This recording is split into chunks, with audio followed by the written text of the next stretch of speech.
වියට්නාමේ ඉතාමත් අන්ත අසරණ දුප්පත් පවුලක එක්තරා තරුණයෙක් ඔහුගේ එකම හීනය වූයේ ඉගෙනගෙන ලොකු මිනිහෙක් වෙන එක. 1997 දී අතේ සතේ නැතුව ඔහු ඇමරිකාවට යනවා. තමන්ගේ හීනය හොයාගෙන රෑ දවල් නොබලා මහන්සි වෙනවා. අවසානයේදී ඔහුගේ ඉලක්කයට එන්නට පුළුවන් වෙනවා. ඇමරිකාවේ ඉහළම පෙළේ සමාගමක ඉහළම තනතුරක මෘදුකාංක ඉංජිනේරිවරයෙක් හැටියට ඔහු සේවයට එක් වෙනවා. අවසානයේ හොඳ පඩියක්, හොඳ ගරුත්වයක්, සුඛෝපභෝගී ජීවිතයක් ගත කරන්නට ඔහුට වාසනාව හිමි වෙනවා. සාමාන්‍ය මිනිස්සෙක් දකින හීනවලට වඩා, ළඟා වෙන්නට බැරි හීනයකට වඩා ඔහුට යන්න පුළුවන් උපරිම තලයකට යන්නට ඔහුට හැකියාව ලැබෙනවා. හැබැයි ඒ කිසිම දෙයක ඔහුට සැබෑ සැනසීමක් හම්බ වුණේ නැහැ. ඒක නිසා 2007 දී ලෝකයේම පුදුම කරවමින් ඔහුගේ ජීවිතයේ ඔහු ලොකුම තීරණයක් ගන්නට පෙළඹෙනවා. ඒ තමයි සියලු සැප සම්පත් අතහැරලා තමන් මහන්සියෙන්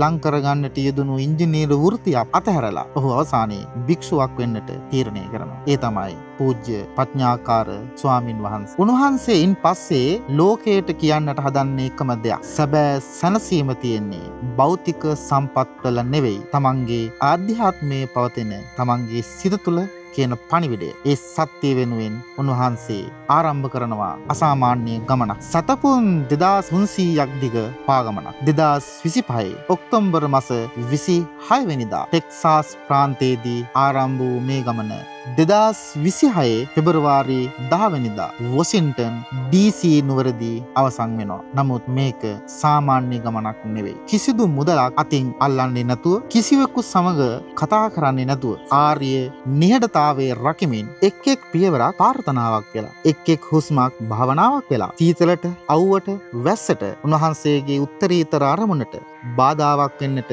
ඉඩ නොදී තමන්ම ඒ ස්වභාවික විපර්යාසයන් වලට අභියෝගයක් වෙලා අද ඒ සාන්තරුව අපේ ලංකාවේ විදිගේ විදි සංචාරය කරනවා. ලංකාව පුරා සිටින මිනිසුන්ගේ සිස්සුවපත් කරගෙන සාමය නැමැති වචනය ලෝකයට ප්‍රචාරය කරන්නට අදහස් කරගෙන මේ වගේ උත්තරීතර මොහොතක් දකින්න එකත් සැබවින්ම වාසනාවක්. විනාශ වෙමින් පවතින මේ ලෝකයක සැබෑ සැනසීම සොයාගෙන යන ඒ පූජ්‍ය පඥාකාර ස්වාමින් වහන්සේට අපගේ උත්තමාචාරය හිමි වේවා.